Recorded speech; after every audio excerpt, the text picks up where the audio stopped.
Shalom, bien-aimés dans le Seigneur, nous sommes dans la joie de nous retrouver pour une nouvelle semaine de méditation biblique, l'avant-dernière semaine de cette année 2023 et la semaine de Nativité. Nous vous saluons au nom de notre Seigneur et Sauveur Jésus-Christ. Nous allons lire un texte dans Jean, l'évangile selon Jean, chapitre 3, verset 16, un des versets les plus connus de la Bible. Jean 3, 16, nous lisons dans deux versions. Dans lui second, il est écrit « Car Dieu a tant aimé le monde qu'il a donné son Fils unique, afin que quiconque croit ne périsse point, mais qu'il ait la vie éternelle. » Et dans Parole de vie 2017, il est écrit « Oui, Dieu a tellement aimé le monde qu'il a donné son Fils unique. Ainsi, tous ceux qui croient en lui ne se perdront pas loin de Dieu, mais ils vivront avec lui pour toujours. » Un amour incompréhensible. Un amour incompréhensible, tel est le thème de notre méditation de ce lundi 18 décembre 2023. Bien-aimés dans le Seigneur, voici la semaine de Nativité.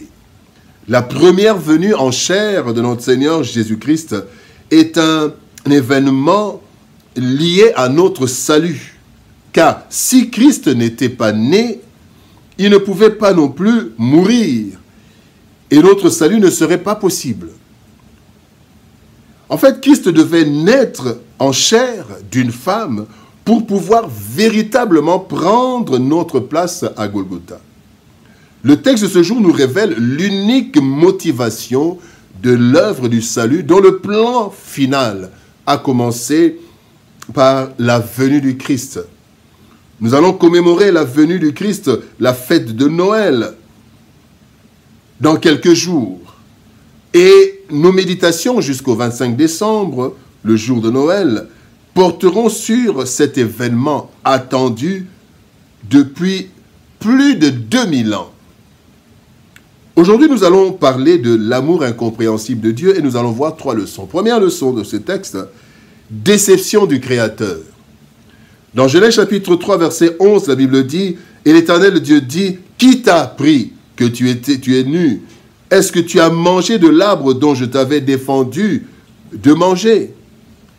Ayant créé un lieu de délice pour l'être humain, sa plus grande et glorieuse créature, Dieu a placé l'homme et la femme dans ce jardin pour le cultiver et le garder, avec jouissance bien sûr de tout ce qui s'y trouvait, excepté l'arbre de la connaissance du bien et du mal. Quelle fut la déception lorsque le premier couple désobéit délibérément à Dieu en suivant la voie du diable, la voie du serpent. Serpent qui représente le diable, qui représente Satan. Selon Apocalypse chapitre 20, verset 2, il est dit « Il saisit le dragon, le serpent ancien qui est le diable et Satan, et le lia pour 1000 ans. » À contre-cœur, le Seigneur maudit la terre et chassa Adam et Ève du jardin des délices. Et la suite était, durant des siècles, la corruption, la désobéissance et toutes sortes de rébellions, en passant par le déluge. L'Éternel se répandit, la Bible dit, l'Éternel se répandit d'avoir fait l'homme sur la terre, et il fut affligé en son cœur. Il fut affligé. Il se repentit, il regretta d'avoir fait l'homme. Quelle déception! Quelle déception! Déception sans cause en plus. La deuxième leçon, nous voulons parler du cœur, un cœur de père. Ésaïe 40, versets 1 et 2 nous dit « Consolez, consolez mon peuple, dit notre Dieu, dit votre Dieu. Parlez au cœur de Jérusalem et criez-lui que sa servitude est finie, que son iniquité est expiée, qu'elle a reçu de la main de l'Éternel au double de tous ses péchés. » Malgré la corruption, bien-aimée, de l'humanité, les rébellions et l'iniquité croissante, Dieu a gardé son cœur de père désirant le salut, grâce à cet amour incompréhensible. Lui qui ne tirait rien de cette humanité, nous n'avons rien apporté de plus à Dieu. Cette humanité rebelle n'a rien apporté à Dieu de plus dans sa divinité, dans son être.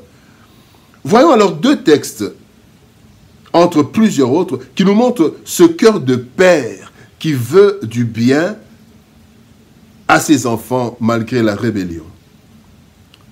D'abord, le premier texte nous montre que Dieu regrette d'avoir exterminé l'humanité, selon Genèse chapitre 8, verset 21.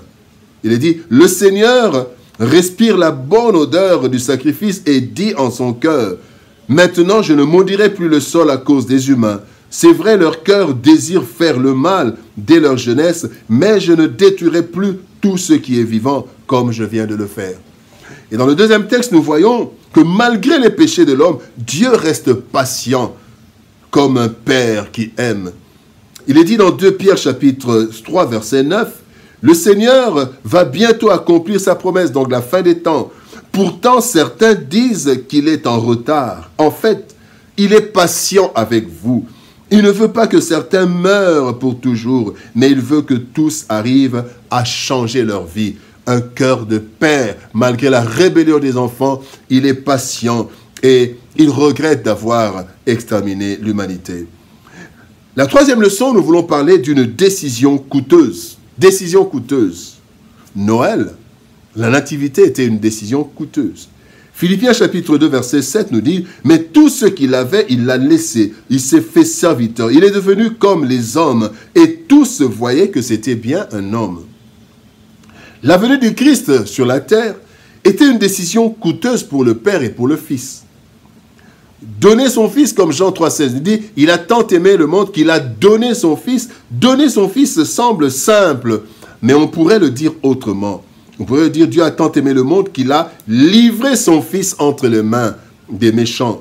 En effet, Ésaïe 53,10 nous dit « Il a plu à l'Éternel de le briser par la souffrance après avoir livré sa vie en sacrifice pour le péché. » Dieu a tant aimé le monde qu'il a livré son Fils entre les mains des méchants.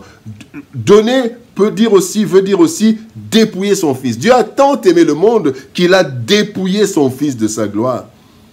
Dans Jean chapitre 17, verset 5, Christ parlant à son Père dit « Maintenant, Père, donne-moi cette gloire que j'avais auprès de toi avant que le monde existe. » Il l'avait, il a été dépouillé. Dieu a tant aimé le monde qu'il a donné. Nous pouvons dire aussi Dieu a tant aimé le monde qu'il a rabaissé son Fils. Dieu devenu un simple homme, comme nous le lisons dans Philippiens chapitre 2, 7, un simple homme limité, faible, pouvant dormir, pouvant être fatigué. Ça, bien-aimé, c'est le coût. Le coût de ce sacrifice, de cette fête que nous célébrons, mais cela a été coûteux. Le lieu et les conditions de naissance du Christ montrent déjà le grand sacrifice.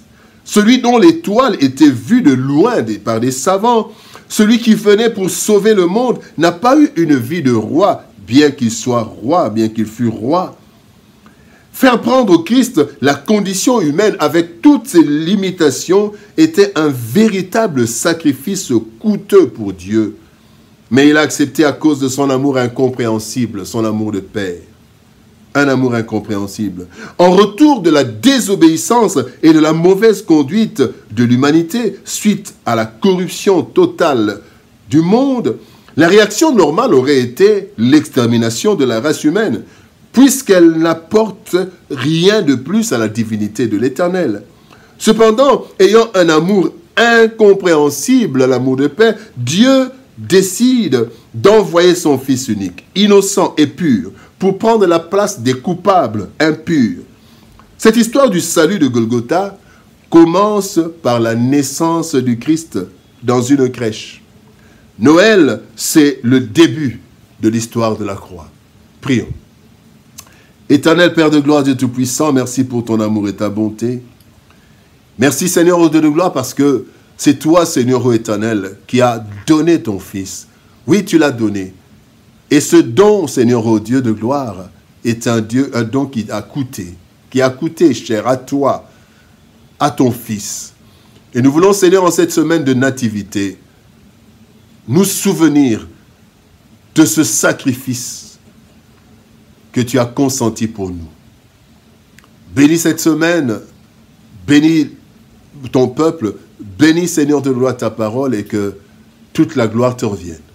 Au nom de Jésus-Christ, notre Seigneur et Sauveur, nous avons ainsi prié, Père. Amen. Bien-aimés dans le Seigneur, que Dieu nous bénisse. Bonne semaine de nativité et par la grâce de Dieu, nous nous retrouvons demain pour une nouvelle méditation. Au revoir, shalom et à demain.